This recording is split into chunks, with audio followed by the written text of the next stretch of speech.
Hello, మన grandma TV స్వాగతం. ఇంట్లో ఏమి ఇడ్లీ కానీ దోశ పిండికి లేనప్పుడు అప్పుడప్పుడు చేసుకుని ఇన్స్టెంట్ పూరీ రెసిపీ అండి. దీనికి జోవార్ పిండి అంటే జొన్న పిండి 1 కప్పు తీసుకున్నాను. ఒక అరకప్పు గోధుమ పిండి, ఒక పావు కప్పు శనగపిండి తీసుకోవాలి. అలాగే 1 స్పూన్ ధనియాలు, 1 స్పూన్ జీలకర్ర మరియు కొత్తిమీర, ఒక 5-6 పచ్చిమిరపకాయలు కారం పెట్టండి తీసుకుని రెడీ చేసుకోవాలి. అలాగే 1 స్పూన్ నువ్వులు కూడా వేసుకోవచ్చు, ఉంటే వేసుకోవచ్చు, లేకపోతే స్కిప్ చేయండి.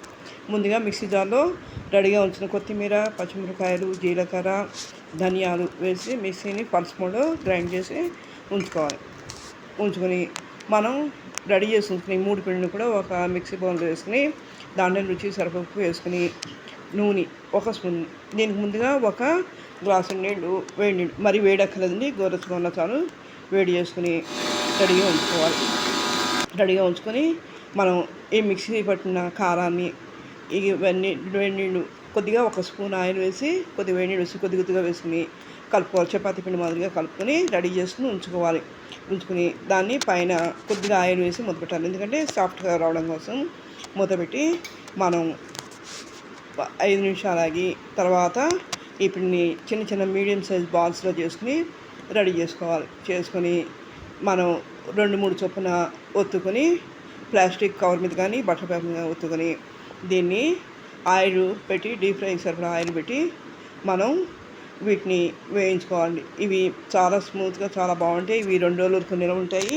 ఈ చెప్పే రెసిపీస్ అన్నీ కూడా జాబ్ హోల్డర్స్కి, అలాగే బ్యాచిలర్స్కి, కొత్తగా నేర్చుకున్నకి ఉపయోగపడే రెసిపీస్ అండి. దీనికి మనం కూర కూడా అక్కర్లేదండి, కావాలంటే పూరీ కూర చేసుకోవచ్చు, లేదంటే దీంట్లోకి ఏ కర్రీ అయినా పప్పు కానీ కర్రీ కానీ ఏదైనా బాగుంటుంది, చేసుకోవచ్చు. షుగర్ పేషెంట్స్కి, అలాగే నీరసంగా ఉండి బలహీనంగా ఉన్న వాళ్ళకి ఈ రెసిపీ చాలా బాగుంటుందండి. జొన్నపిండి కాబట్టి తేలిగ్గా అరుగుతుంది, బలవర్ధకమైన ఆహారం. మీరు కూడా ఒకసారి ట్రై చేయండి. లైక్ చేయండి, షేర్ చేయండి, సబ్స్క్రైబ్ చేయండి. వ్యూస్ చూస్తున్నాను, సబ్స్క్రైబ్ చేయండి మర్చిపోతున్నారు, తప్పకుండా సబ్స్క్రైబ్ చేయండి. అలాగే మీ ఫ్యామిలీ ఫ్రెండ్స్కి, మీ రిలేటివ్స్ కూడా షేర్ చేసి వాళ్ళని కూడా ట్రై చేయమనండి. అలాగే కామెంట్ చేయమని. ఓకే, థ్యాంక్ యూ అండి.